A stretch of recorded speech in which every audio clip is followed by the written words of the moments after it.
Make the right choice. Part 2. A young man lie lifeless on a cold slab at the morgue.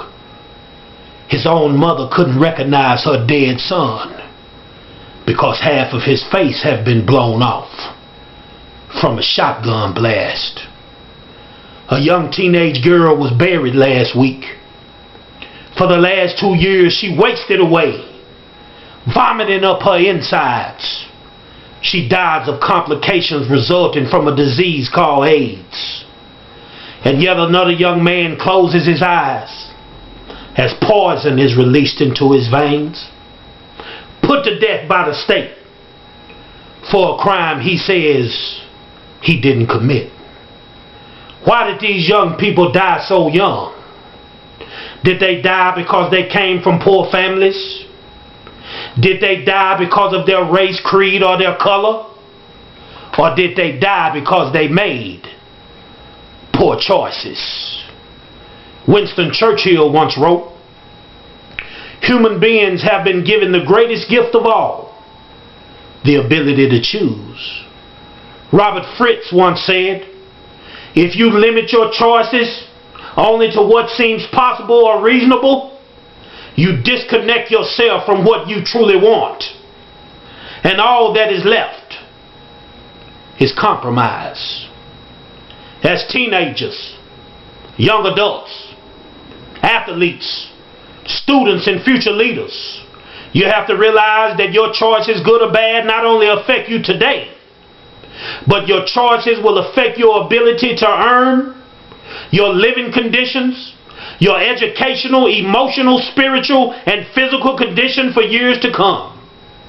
The choices that you make today will dictate your tomorrows. The choices that you make today will determine your future. The choices you make today will determine who you are and what you are for the next 20 years. The choices you make today will determine if you live a long, successful, healthy life, or if you die young, premature death. What choices are you making? Now listen to these quotes about choices. "The strongest principle of growth lies in the human choice." George Eliot. "The self is not something ready-made, but something in continuous formation through choice of action." John Dewey. "It is choice, not chance, that determines your destiny." Gene Nadich. "If you limit your choices only to what seems possible or reasonable, you disconnect yourself from what you truly want, and all that is left is compromise." Robert Fritz again.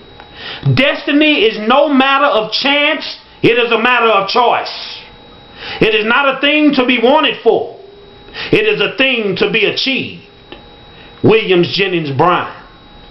Now listen to this one by Dr. Elizabeth Ross. "If we could raise one generation with unconditional love, there would be no more Hitlers. We need to teach the next generation of children from day one that they are responsible for their lives. Humankind's greatest gift also is its greatest curse, is that we have free choice.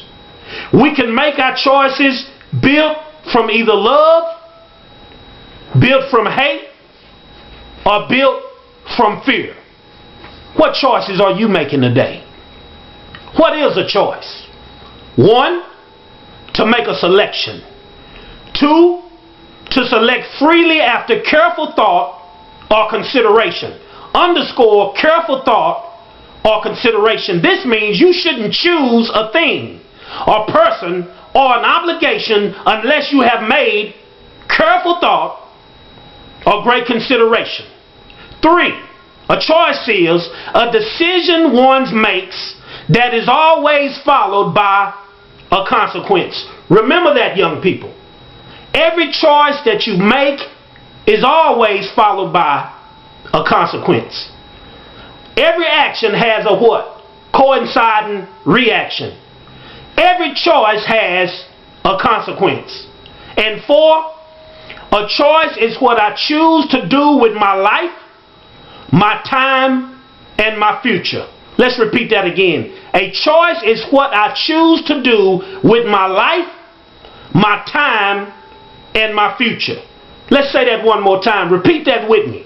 A choice is what I choose to do with my life, my time, and my future. Now, God's definition of choices can be found in Deuteronomy 11:26 and 32 when he says, I am setting before you today a blessing and a curse. If you choose to obey and do what's right, you will in turn receive the blessing. But if you do your own thing, if you go out there and want to have it your own way, if you go out there and get your groove on, if you forget about God, disrespect your parents, then guess what? The only thing that can come upon you is a curse. But then God says, choose life. God declares in this life of dualism, we have 2 choices. You either choose to do what's right, or you choose to do what's wrong. You either choose heaven, or you choose hell. You either choose abstinence in marriage, or you choose STDs and A.I.D.S. You either choose life, or you choose death. It's not God's choice. It's not your parents' choice. It's not your homie's choice. Guess what, young people? It's your choice. Lynn Bias, a star athlete, 6'8" power forward from the University of Maryland, drafted by the Boston Celtics in 1986. Lynn Bias signed a multi-million-dollar contract, but before he could spin a dime, he made the choice of smoking cocaine. An hour later, he suffered a fatal heart attack. Lynn Bias dead at the age of 22. Why? Wrong choices. Michael DeVoyne Vick was an all-star athlete, known for his scrambling ability and his lightning-quick moves. Michael Vick led the Atlanta Falcons to the playoffs. He played in the Pro Bowl and led the league in rushing and passing for consecutive years. He made millions from endorsements, including Nike, EA Sports, Coca-Cola, Powerade, Kraft, Rollins, Hasbro, and Airtran. Where is he now? Serving time in a federal prison. Why? Wrong choices. Wrong choices. Marion Jones, an all-star athlete. She was a former world champion track and field megastar. She won 5 medals at the 2000 Summer Olympics in Sydney, Australia. 3 golds and 2 bronzes. Marion Jones, according to Track and Field magazine, signed a $28 million endorsement deal with Nike after the Olympics. Where is she now? She admitted using performance-enhancing drugs, stripped of all of her Olympic medals, and sentenced to prison for perjury charges. Her choices not only affected her, but all of her teammates had to return their goals to compensate for her bad choices. What type of choices are you making? Are you making godly choices? Or are you making devilish choices? Remember, the choice is yours. Make good choices.